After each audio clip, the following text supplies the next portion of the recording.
আমরা আমাদের এই পরবর্তী কর্মসূচিগুলো নিরাপত্তা নেটওয়ার্কের আওতায় আনতে চাই।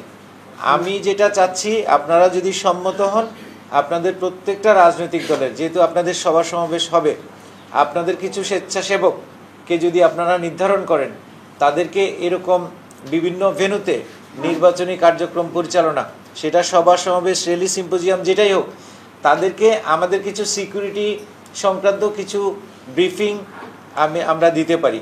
কারণ আমাদের যে পরিমাণ পুলিশ এবং আপনাদের এখানে এটা উৎসবমুখর পরিবেশে যদি মিছিল মিটিং সমাবেশ হয় তাহলে কোনো সমস্যা নেই, কিন্তু এখন যেটা দেখা যাচ্ছে দু একটা জায়গায় দু একটা ইন্ডিকেশন আমরা যেটা পাচ্ছি, এখানে হয়তো অনাকাঙ্ক্ষিত ঘটনা ঘটতে পারে।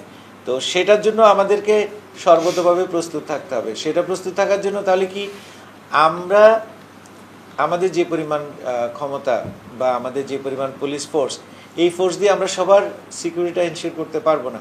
সেটা করতে গেলে আপনাদের পার্টিসিপেশন লাগবে। এই জন্য আমরা চাই যে আপনারা স্বতঃস্ফূর্তভাবে আপনাদের দল থেকে কিছু ভলান্টিয়ারের নাম দিবেন। আমরা তাদেরকে নির্বাচন সংক্রান্ত কিছু বিষয় নিয়ে ব্রিফিং করব, নির্বাচনী নিরাপত্তা সংক্রান্ত ট্রেনিংটা আমরা দিব, যাতে করে আপনাদের এই সকল প্রোগ্রামটা সুন্দরভাবে হয়। অর্থাৎ আমাদের সিকিউরিটি তো থাকবেই, সেকেন্ড লেয়ার অফ সিকিউরিটি আপনাদের ভলান্টিয়ার, এই জিনিসগুলো যদি থাকে তাহলে আমরা আমাদের এই কাজগুলো সুন্দর মতো করতে পারবো।